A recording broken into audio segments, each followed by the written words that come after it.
ஒவ்வொரு வாட்டி தீபாவளி வரும்போதும் ஆஸ் அ பிளாஸ்டிக் சர்ஜனா ஒவ்வொரு வாட்டியும் இதை திருப்பி பார்க்க வேண்டியிருக்கு. In fact first plastic surgery training start பண்ணும்போதே ஃபர்ஸ்ட் தீபாவளி அப்போ பர்ன் வார்டு பார்த்தேன். நியூஸ் பேப்பர்ல பாக்குற மாதிரி 15 பீப்புள் இன்ஜியர்டுலாம் இருக்காது. 15 யங் லைஃப்ஸ் ஷேட்டர் ஆயிருக்கு.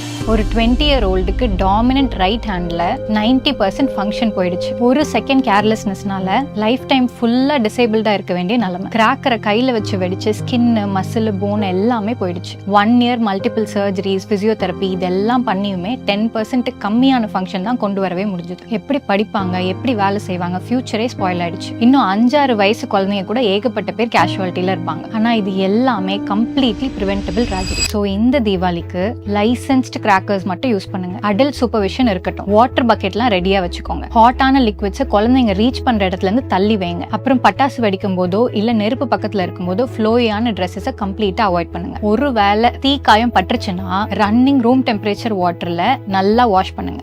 ஐஸ், டூத் பேஸ்ட், அரிசி மாவு, இங்க், ஆயில் இந்த மாதிரி எதையும் அப்ளை பண்ணாதீங்க. இமீடியட்டா ஹாஸ்பிட்டலுக்கு கூட்டிட்டு போங்க. நான் அந்த பேஷண்ட்ஸோட பெயினையும் பார்த்திருக்கேன், அந்த ஃபேமிலிஸோட ஹெல்ப்லெஸ்னஸையும் பார்த்திருக்கேன். எப்பவுமே சேஃப்டி ஃபர்ஸ்ட், செலிப்ரேஷன் செகண்ட். இந்த ரீலை நீங்க கேர் பண்ற எல்லாருக்கும் மறக்காம ஒரு அவேர்னஸா சென்ட் பண்ணுங்க. Have a safe and happy Diwali.